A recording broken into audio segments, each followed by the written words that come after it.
Countless people from Martin and Malcolm to Tutu and William Bell have argued that civil rights is not enough, that we must recognize human rights for all. With the encouragement and assistance of the mayor's office, the Birmingham Human Rights Task Force was created to make Birmingham a leader in the goal of securing human rights for all who live, work, and visit here.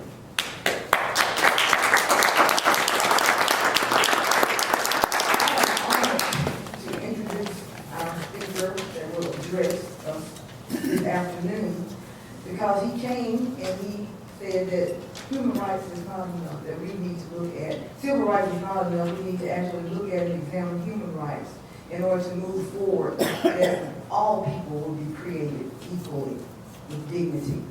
And so I'd like to introduce to you the Honorable William A. Bell, Sr., the Mayor of the City of Birmingham.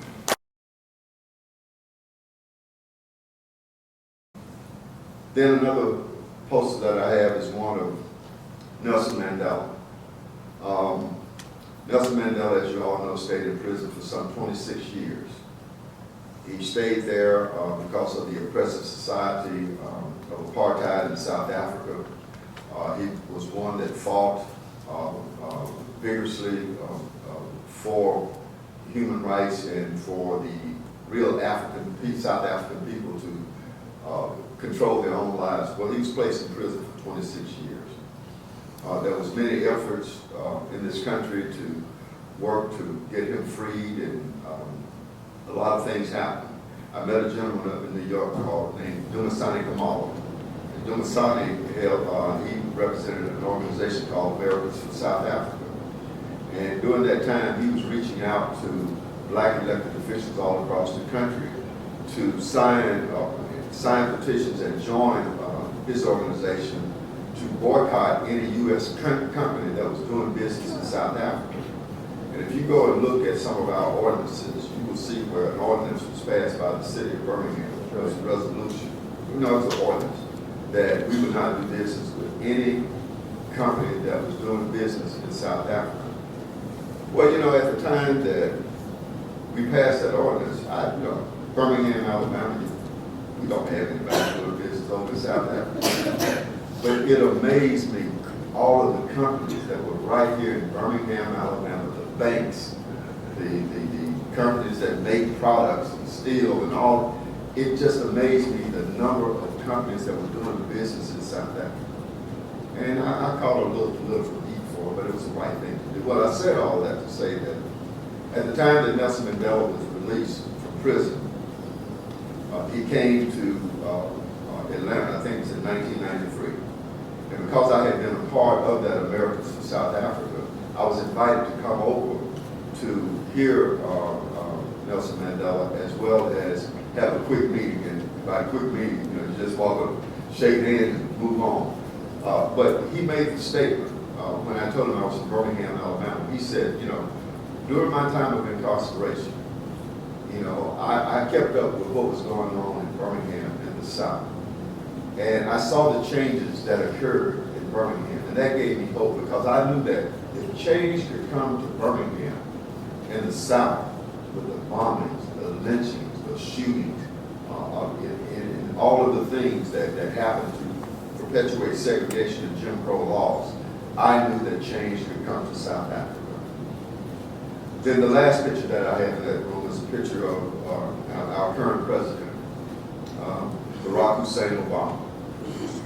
To really, he is the culmination of all of the efforts that had gone on before. He embodies that effort, that the glass ceiling had been removed, that there was opportunities for everyone to do the best and to participate and to be a part of changing for the better our society, our world that we live in. And when you look at all of these gentlemen, those who shook the tree, those who picked up the fruit off the ground, and those who are partaking of the fruit, it's all about human rights and human dignity. the struggle that moves on. Now, let me tell you what's significant as to why I say President Obama embodies that. On March the 2nd, 1976, I was blessed with the birth of my son, my firstborn. He was born at Baptist Montclair. And as I was standing there at the window with my chest all stuck out, knowing that my family name was going to go on, and I had, a bouncing baby boy that I'm looking at through this glass window, filled with pride and joy, happiness. And there was another gentleman by the name of Starnes. I forgot what his first name was, but he owned a glass and body repair company on Greymont Avenue, and I think that's either 9th Street or 10th Street. And he's standing there all puffed up because his son is laying right next to my son. And as two new fathers, we started talking about our son's future, what all they would do. And I was on I wasn't on the city council then. I was working with the Xerox Corporation, and making pretty good money, living a good life. Got my firstborn child here. And so I said, yeah, I'm going to make sure my son gets the best education possible. He said, yeah, and my son, he's going to go to the University of Alabama. And I said, yeah, my son, I want to be a doctor, or something significant in life. He said, yeah, well, I'm going to make sure my son takes over my business. And then it got to be a little competition there.